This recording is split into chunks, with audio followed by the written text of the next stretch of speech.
Good morning. আজি ফুলেৰে দিনটো আৰম্ভ কৰিছোঁ। সকলোৱে দিনটো যেন শুভ হয় তাৰে কামনা কৰিছোঁ। চাওক এয়া কিমান ধুনীয়া ফুল।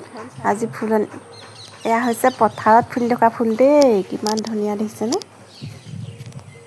খুব সুন্দৰ ফুল এয়া দেখিছেনে?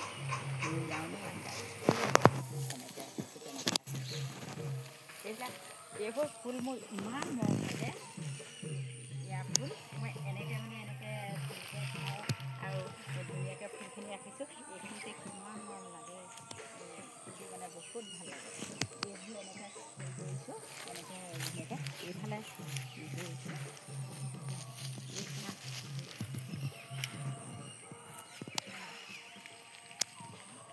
আজি ভিডিঅ'টো ৰাতিপুৱাৰ পৰাই আৰম্ভ কৰিছোঁ। এয়া চাওক ৰাতিপুৱাই শুই উঠি গাখীৰখিনি গৰম কৰি লৈছোঁ।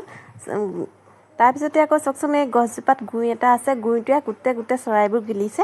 সেয়া আকৌ অকণমান ভিডিঅ' কৰিলোঁ, কিন্তু ভিডিঅ'টো নুঠিলে ভালকৈ। গুইটো সেইখিনিতে সোমাই আছে, সি চৰাই খাইছে খুব। আৰু তাৰপিছতে এয়া চৰাই চাওক, সেয়া চাওক উৰি উৰি আহি আছে। তাৰপৰা আকৌ ৰাতিপুৱা ব্ৰেকফাষ্টত খাবৰ কাৰণে আজি ভাবিলোঁ চুজিকে বনাওঁ। এয়া চুজি বনাই আছোঁ মই। ধুনীয়াকৈ চুজিখিনি বনাই পেলাই আজি ব্ৰেকফাষ্ট এনেকৈয়ে কৰিম বুলি ভাবিছোঁ।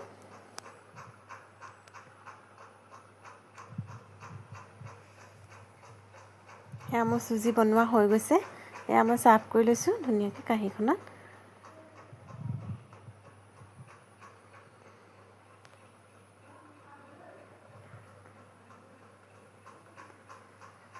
তাৰপিছতে আকৌ মই চাদৰ এখন দহি বাতি দিবলৈ লৈছোঁ। এয়া দহি বটা কামটো সম্পূৰ্ণ হ'ল বাৰু। এতিয়া আকৌ দুপৰীয়াৰ কাৰণে ভাতৰ কাৰণে সাজু হ'ব হ'ল। আজি যিহেতু দেওবাৰ আৰু ঠাণ্ডা বতৰ, আজি মই চিকেন ৰান্ধিম বুলি ভাবিছোঁ। এয়া হৈছে লোকেল চিকেন, মানে দেশী চিকেন, মুৰ্গীৰ মাংস আনিছিলে। এয়া মই মাংসখিনি ভালকৈ মেৰিনেট কৰিছোঁ। আৰু এয়া কেৰাহী এখন পাতি তেল গৰম হ'বলৈ দিছোঁ।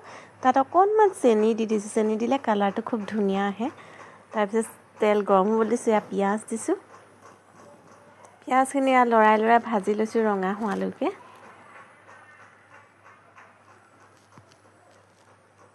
তাৰপিছত ৰঙা হোৱালৈকে তাৰপৰা নহৰু দিছোঁ।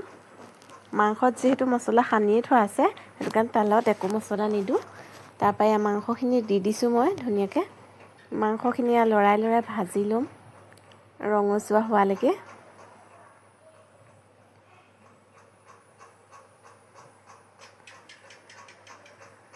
এয়া মাংস ভাজি আছোঁ এতিয়া। আজি মাংসৰ জোল বনাম, গ্ৰেভি নবনাম আজি। এয়া নিমখ দিছোঁ সোৱাদ অনুসৰি। ইয়াত মই আলু এড কৰিম, আলু দিম। আলু সৈতে আজি মাংসৰ কাৰী বনাম, চিকেন কাৰী বনাম আজি। এয়া ধুনীয়াকৈ মাংসখিনি ভাজি আছোঁ আলু সৈতে।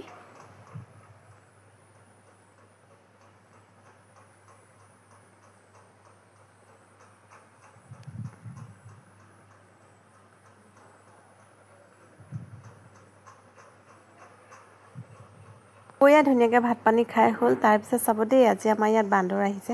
কিমান বান্দৰ এয়া চাওক। আপোনালোকৰ ফালে বাৰু বান্দৰ আছেনে জনাব।